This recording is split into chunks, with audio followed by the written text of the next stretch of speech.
Ne tik pasidalinti informaciją apie kompaniją prieš patyčias, bet sutelkti visus, kurie prisideda prie šito garbingo reikalo.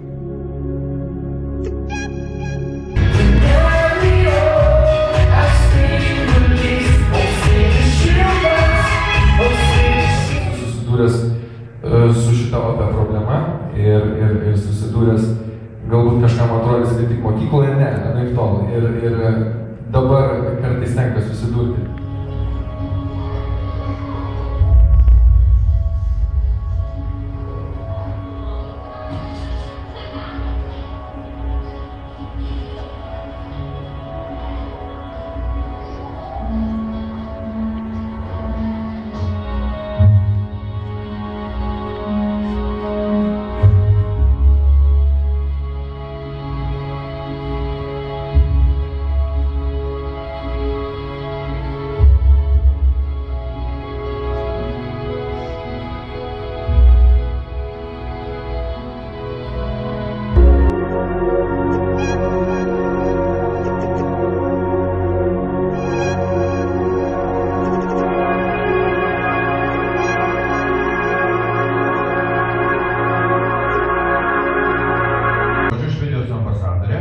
Cecilia Ruin. Thank you very much to the Backlash Meeting organizers for once again inviting me to this extremely important event for you.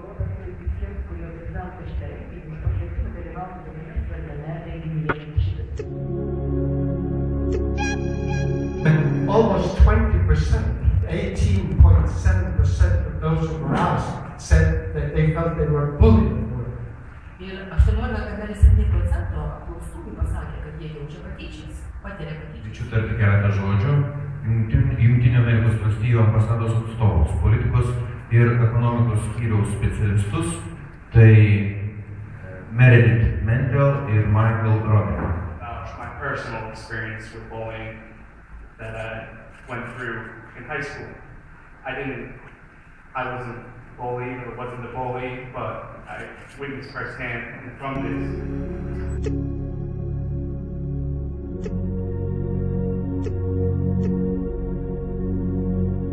Aš kviečiu muzikantą ir žurnalistą Arnoldą Vošą. Tai nesiranda savaime, greičiausiai vis dėlto vaikai visi išmoksta iš suaugusių. Aš tiesiog noriu paskaityti komentarą, čia asmeniškai man. Aš neskaitysiu komentarą, nes greitai esu, bet neskaitysiu mažus per daug, aš paskaitysiu kitokį komentarą. Tu net pats dar nežinai, koks esi tūpas. Tavo tūpumas tiesiog veržiasi kiekviename tavo sakinyje. Toks vaizdas, kad galbūt už tą tavo tūpumą tau babkių gauni, bet kam tau tos babkios, pažiūrėk į save, visas apsiėdęs, nutukęs, bent jau į sceną neitum, nes vaizdas labai jau neestetiškas. Pagailėk nors tų, kurie tave žiūri, tik manau žiūri tave tokie patys kaip tu, apsiputoja buržuojai panašus į katalistą. Čia komentaras yra beje feisbukinis, tai jis yra su parašu Magdalena Šventoji. Nesvarbu, kur tu įdėjai. Facebooką tik draugam prieinama informacija, visiškai apribotos erdvės informacija. Faktas yra tas dalykas tapo viešas. Facebooką jis privalo priimti į draugus tėvą. Kuri nors, aš su savo dukro labai kariavau, nenorėtis tarkišlėti.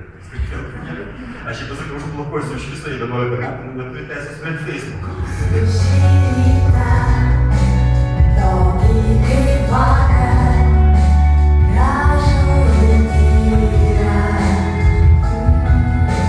Esame Vaikų linijos ir Jungtinių Amerikos valstijų ambasados vyresniųjų klasių moksleiviams surengto konkursą Tyčiotis negalima draugauti. Geriausiai temą atspindinčius darbus atrinko autoritetinga komisija Tai buvo atstovai iš Lietuvos vaikų ir jaunimo centro, Vaikų teisų apsaugos kontrolierius įstaigos, Paramos vaikams centro, Specialiosios pedagogikos ir psichologijos centro, Norvegijos karalystės ambasados, reklamos agentūros Nordperper, Lietuvos moksleivių sąjungos ir vaikų linijos.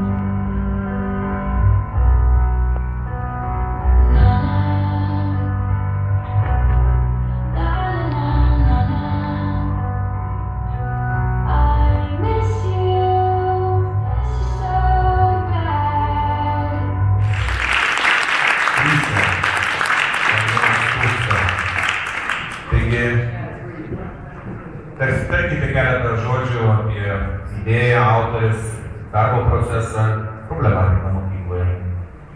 Labas vakaras.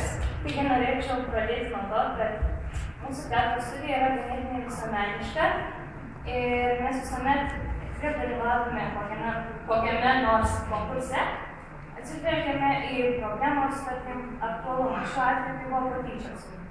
Taigi mes sėdėjome dramos studijos su dramos mokytojom ir pagalvojame, kaip mes galėtume interpretuoti šitą sakinį. Tyčiotis negalima, didžiulis taškas, reikia draugauti. Tarkim, publika, kuri pirmoji išvydo šį filmuką, buvo 3 klasės mokiniai, tokių buvo mano 8 metų sesutė. Ir mes jau esame vyresni žmonės ir mes puikiai suprantame, apie ką čia yra kalbama. O jos reakcija, kai pirmąjį kartą pamatė šitą filmuką, jis sako, dar kartą. Nu ką, mokytoja dar kartą. Ir jinai apsiverkė. Jinai pradėjo verkti. O tai sako, kas tau yra?